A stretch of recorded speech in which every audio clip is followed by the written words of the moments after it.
earlier as having gotten 40,000 people out for a single day of action. They had no centralized command structure. They were led by local chapter offices. They got together a few times a year, hashed out different ideas for their national actions, but for the day-to-day on-the-ground work being carried out, it was all led by the local chapter offices.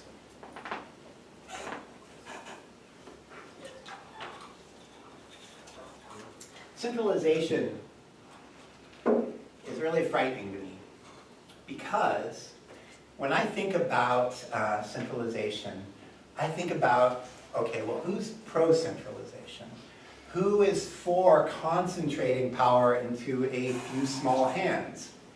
Who wants to have the power concentrated into just a few hands?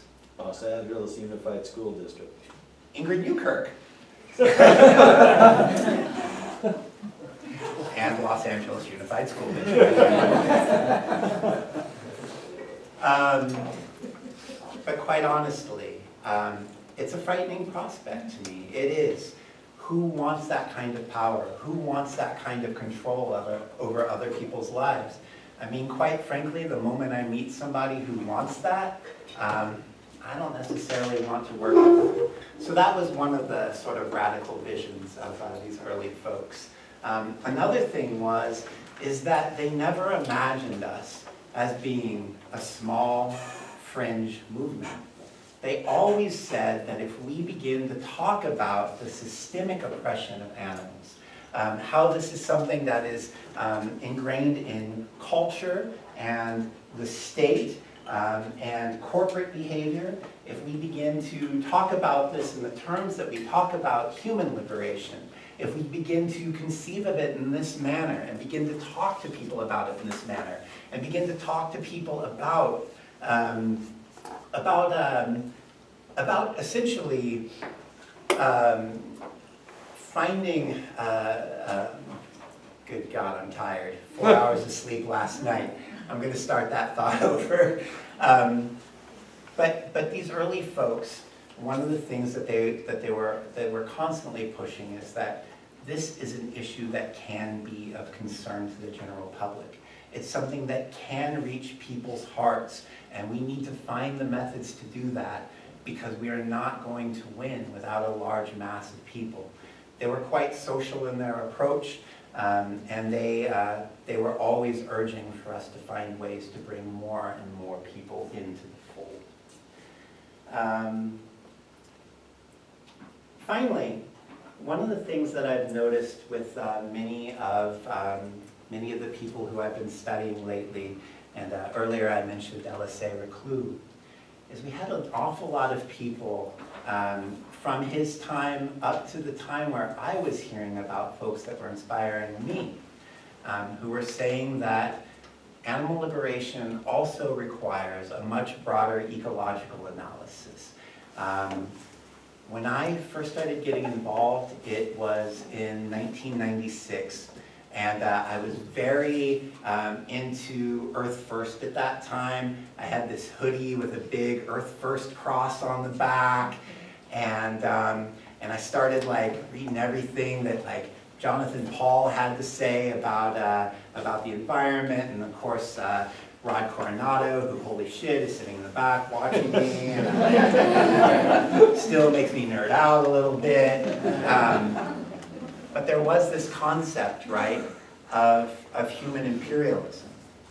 This idea that all land is supposed to be shared amongst all of the inhabitants who live there, that everybody can receive what they need, but that humans have decided to go in and say, no, this is ours, and it is for our benefit, and it is for our benefit alone. And we are going to shape it in the way that most benefits us. And we are going to extract from it what we need at the cost of all the other species who live there. Right now, being that we're here in California, early European settler colonialists who came to the area wrote stories about their first time coming into the San Francisco Bay Area. And they talked about flocks of birds that were so numerous, that were so huge in size, that they blotted out the sun, that they turned day into night. And for many years, this was thought to be apocryphal. It was a myth, right? It was something that they wrote because it sounded poetic and pretty. But recently, natural historians have begun to find the evidence of these flocks of birds. Where did they go? Why are they gone? They're gone because of us. They're gone because of us and the size and scale of our civilization. They're gone because even those of us who talk about animal liberation still somehow conceive that we can have it with a human society that exists on this scale. Is it reasonable that we are going to take up all of this land and pave it over? That we're going to extract what we want and poison the sky and poison the soil and poison the water? But then we'll have some sanctuaries. That sound good? It's nonsensical.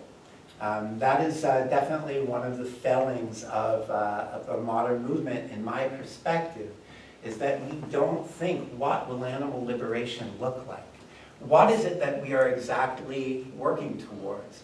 And if your answer is one that doesn't include restoring and returning habitat to the inhabitants who once lived there, to increasing the numbers of wild animals, to bringing them back to the culture and society that they once had, to returning to them that scope, those numbers, that sort of freedom that they once enjoyed amongst their own number, amongst millions and millions and millions of their own number, then to me, that's a bit of a sham movement.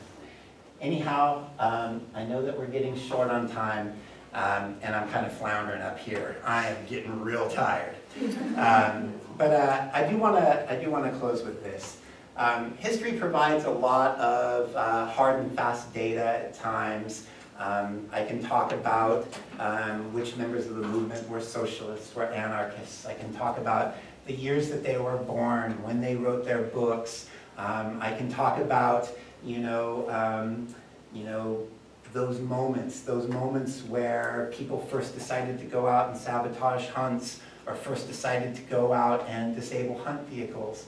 But there's other things about history, subtleties, that I think can almost provide us with something of more value.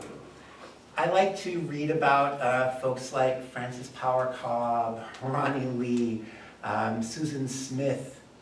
And one of the things that I've noticed is that there always comes a point of realization in their lives. There's always this moment where it suddenly occurs to them, I can go so much further. I can do so much more. I'm going to talk about a moment in my own life real quick here. In 1998, me and some friends of mine had managed to get some catalogs from inside of a vivisection lab, and it wasn't some nighttime break-in thing. We all dressed like college students and walked to the University of Oregon labs, and I walked into a classroom and grabbed a stack of these magazine things, and it turned out to be trade publications for the vivisection industry. And inside one of them, we found an ad for a rabbit breeding facility in Philomath, Oregon. I'd never been to Philomath, and the ad didn't have an actual physical address for this rabbit breeding farm, but it did have a P.O. box. So we took shifts. We would go to the post office when it opened, and we'd spend about 6 hours there, and somebody else would come on, and somebody else would come on, and it would close, and we'd come back the next day. And then one day, somebody came in and checked the mail, and they got followed back to the breeding facility. And so we called for a Western regional demonstration.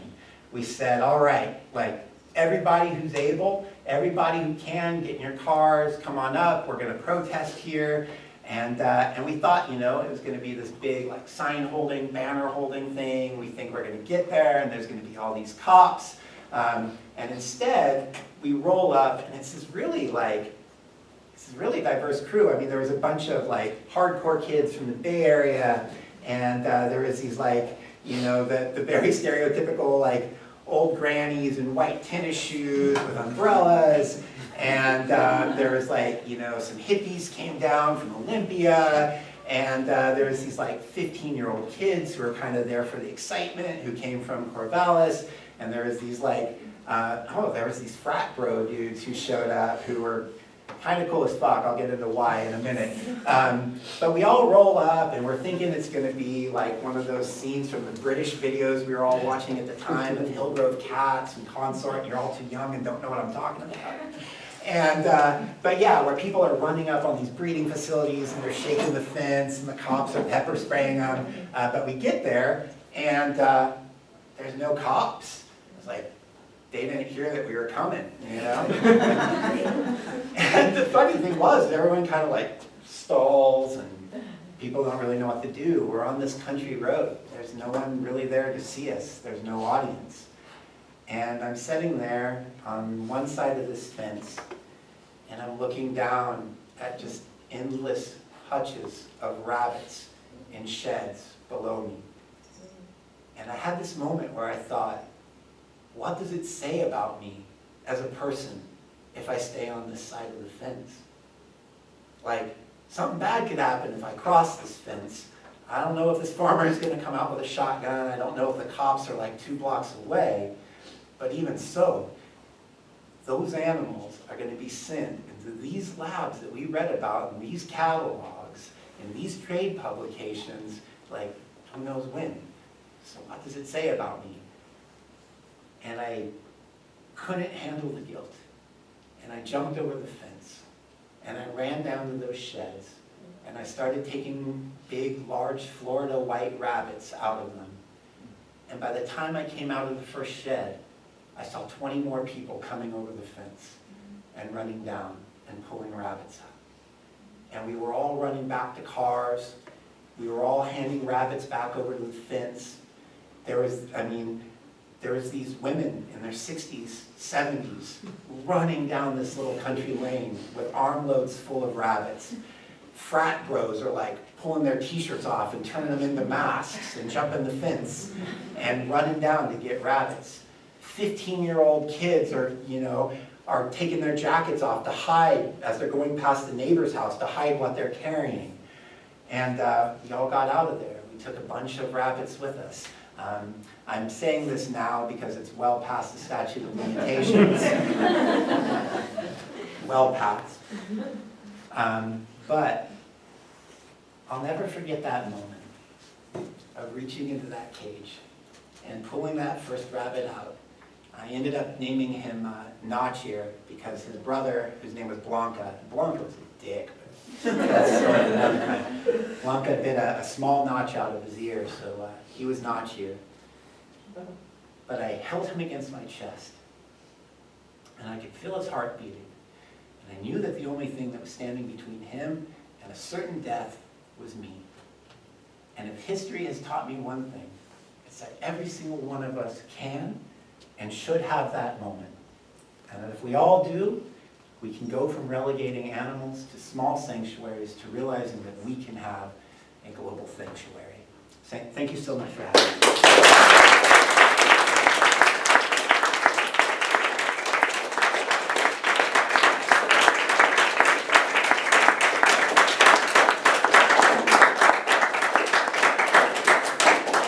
I'm really tired, and I kind of botched a big part of that. I like skipped half of my speech to talk about how I don't like Wayne Casella.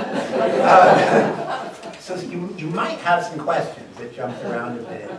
Did anyone have any questions? Everyone else is tired? Oh. I was just hoping you've looked into it, and if you have, I'd like you to share with people the story of the brown dog. The brown dog. Because it's my favorite, and I feel like everybody should know about it. So this is a history that I hope I do not botch. Do you know if the laboratory was at Cambridge?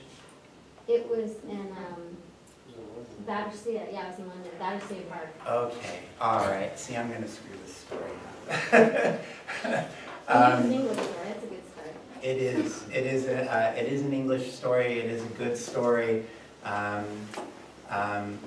I fear telling it because I fear I'm going to get a lot of the details wrong. But what I will say is that two students who had to sit in on a seminar in which a small brown dog was being vivisected. If I remember correctly, he had been given a tracheotomy, and then this vivisector decided to show people, oh, here's what happens if he tries to eat. And the food just kept falling out from his throat. And so at this time, this was the beginning of the anti-vivisection movement in England. And these two young students went and they began talking to people who ran the National Anti-Vivisection Society and also BUAV. And it ended up becoming a story that spread to the newspapers. Thousands of people ended up protesting against the experiments, and at a park in London, a monument was built to this brown dog. Well, there were riots, and the riots were actually carried out by students who were in favor of vivisection. And during the riots, they ended up destroying the statue of the brown dog. And that resulted in a response where anti-vivisection campaigners ended up gathering in Trafalgar Square and denouncing the vivisectors. I'm missing something here. Two things. One is that there was a law in England against using the same animal for an experiment twice. So these women who actually went to this school, they were activists, Swedish activists, who enrolled in this school to see what they could bust like this. And the vivisector had used the dog twice. And so then they went to report to the BUAV.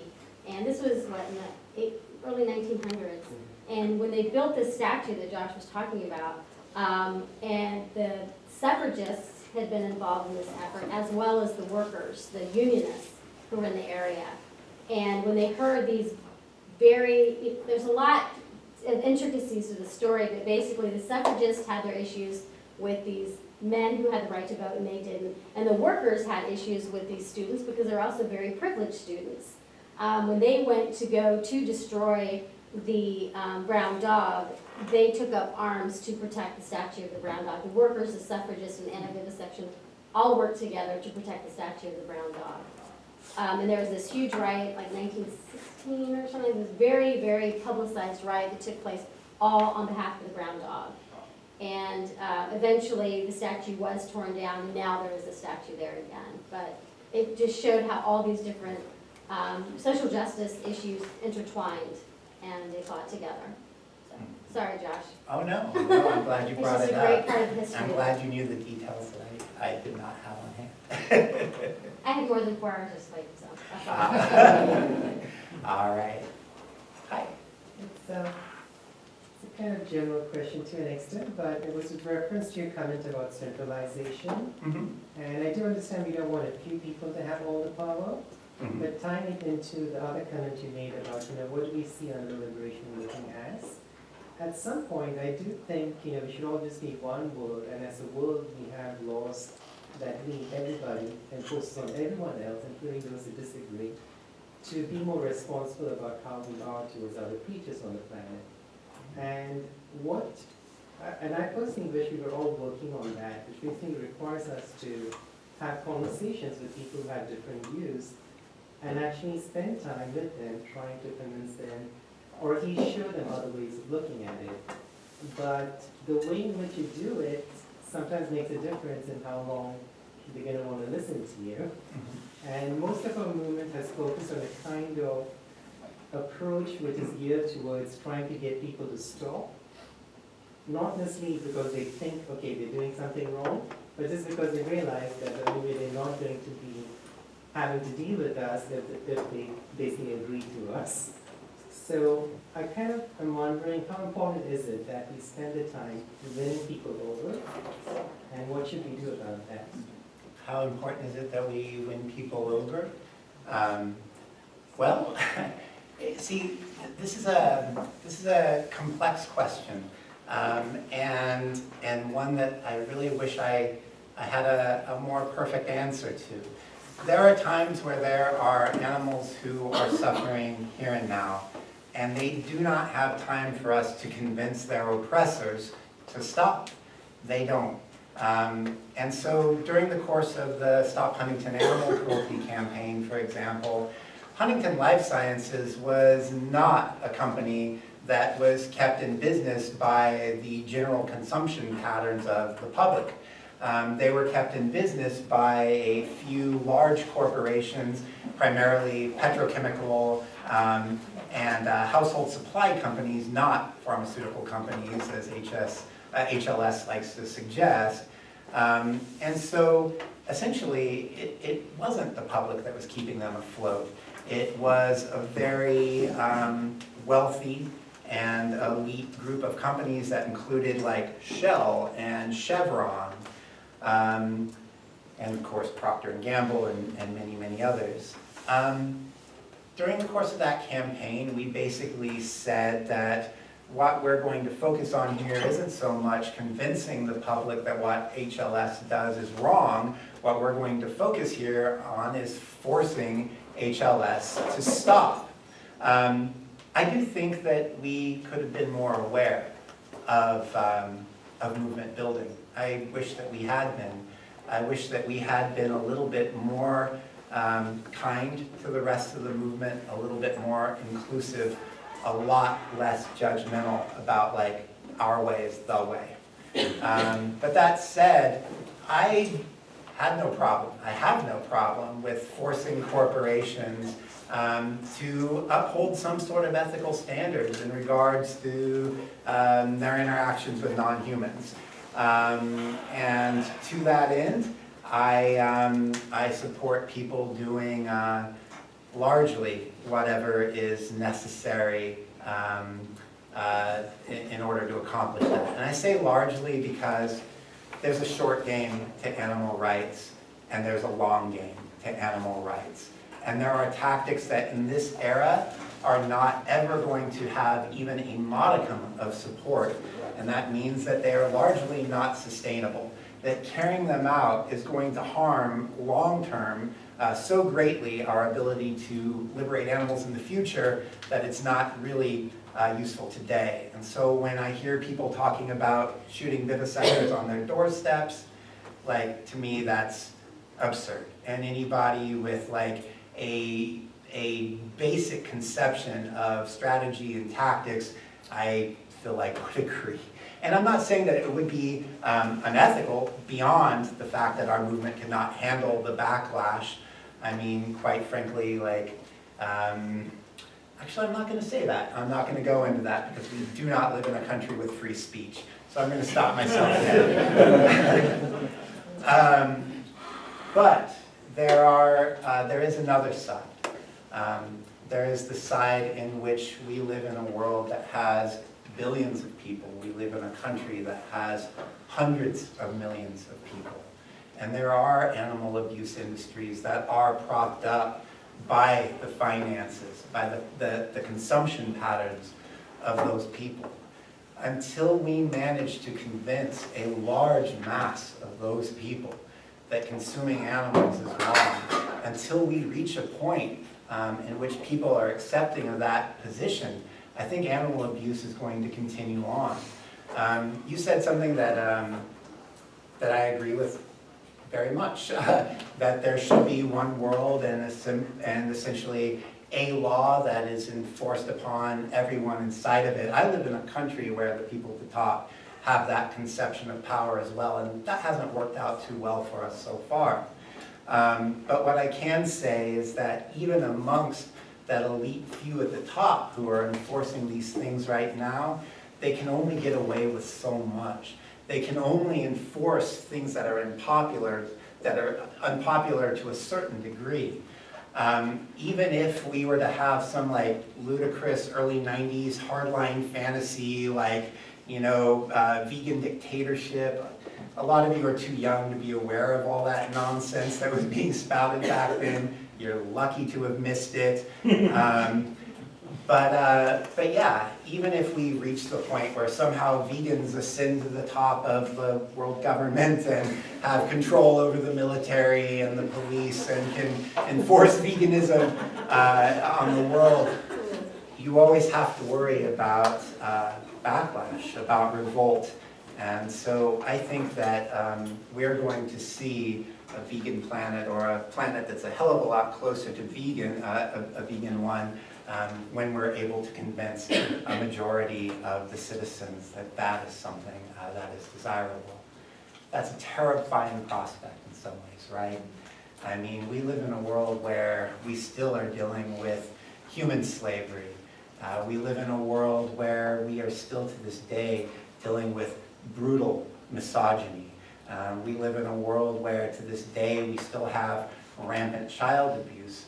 However, if we don't take up this task, as great as it is, as impossible as it sounds, then we are abandoning billions and billions and billions of lives to the slaughterhouses each year. And so I do believe that there are going to be times and industries and moments and events, eras, where it is justifiable, where we can go in and we can say, no, we're not going to accept this. We're not going to accept these primates being flown in on these airlines anymore. We're not going to accept vivisection. But I think as far as public use of animals go, that's going to require a mass movement. It's going to require a popular movement, and one that's able to reach literally hundreds of millions of people. And I also think we can do it. I know that sounds fucking crazy. It's like, ugh, Josh is on something, but I think that we have the capabilities to. I think it's going to require all of us to work a hell of a lot harder. So is it animal liberation, animal rights, or is it animal welfare? We can't even really fucking care. I think that it's going to be all three simultaneously. I think that's going to be how we see a way forward. As I said, social progression doesn't occur like on a linear fashion where everyone's on the same square at one time. And I think that we need to be accepting that there are going to be a wide variety of viewpoints on these issues, and we need to get the hell out of each other's way, because we are still probably hundreds of years away from accomplishing our ultimate goal. Right now, we are not in that revolutionary moment. We're not at that tipping point. It feels like a pretty petty thing to be arguing about. You talked about the importance of looking for past to see like what our potentials were, things that we don't consider possible now that were done in the past. What do you see as some of the ways that we can try to promote like accessibility of these stories so that people can remember and learn from history without falling into the trap of like centralizing the body of knowledge so that only a few people are writing the history books? That, oh man, so I work on a website called thetalonconspiracy.com. It's a weird name, and here's the thing, the site has a history of weird names. Back in the 1990s, the Fur Commission USA, and I will answer your question after this brief tangent, the Fur Commission USA had a term for what they saw as really rootless animal rights activists. And it's a term that many people consider to be a slur, but it was a conflict gypsy. In their press releases about us at the time, the Fur Commission USA always used that term in regards to the activists who travel around the country to, invade their conferences and stuff like that. When we started the site, that was the name that we used. There was a group of us from the 90s who started it, and the day that we launched, we started getting complaints about it. And it weighed on me, I recognize that we're all cultural beings, and I happen to be born into a dominant culture that has traditionally ignored the plight of other cultures. and has traditionally been,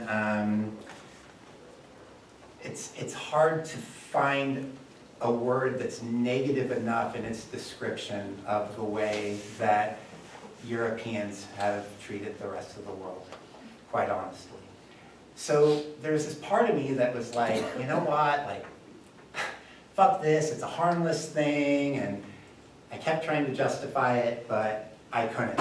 And so we needed to change the name, but we didn't want to go with something that was like, Animal Rights History Group, or something like that. But we had just had this kind of ridiculous thing that me and a few of my friends had done in Washington, where we were like, oh man, like, the feds are spying on us all the time, and they've got this really like G.I. Joe type conception of what animal rights terrorists are like.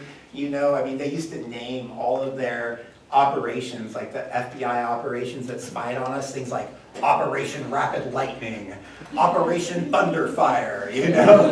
And so we're kind of thinking about this whole like G.I. Joe ridiculous thing, and we were like, let's form an organization called Talon, and we'll like actually register it as a nonprofit. It'll be called Talon, because G.I. Joe had Cobra, you know?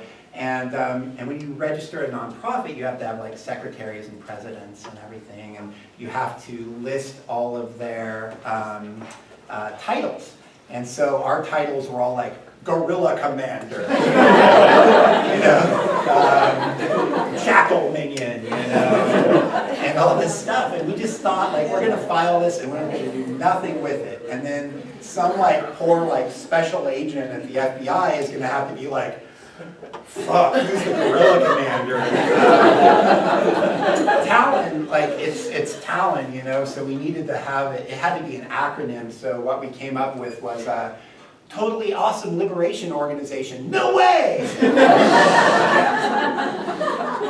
And so when we needed a new name, like, we'd already done this Talon conspiracy, and so we just were like, fuck it, it'll be the URL. We archive a very small portion of our movement's history, and it's because we're all volunteer, we are not paid, we've got to scan all this stuff in ourselves, largely we pay for it by ourselves, and so we focus on sort of the more like protest, resistance, and direct action side of animal liberation history. But there's so much more out there. And there are groups like animalrightshistory.org, for example, that do delve way back, hundreds of years, and talk about the early welfare movement. They talk about spiritual and religious movements that preceded that, that conceptualized of non-humans very differently than we do. There are sites that talk about indigenous peoples around the world that conceive of non-humans quite different than the standard Western view that exists right now. All of that's out there, and I want everyone to investigate it, to go and find it. But as far as keeping these histories alive, as far as keeping them going, as far as avoiding this problem in historiography, where you have to worry about the motivations and biases of the people recording history, I think one of our most valuable tools is staying involved. I've been around in this movement now for 19 years, which means that I'm junior to several other people who are in this room. But a lot of folks in this room have probably been around for 5 years or less. And if you stick around for another couple of years, you're going to see a lot of the folks who are in the room right now gone. If you stay involved for a few years past that, you're going to be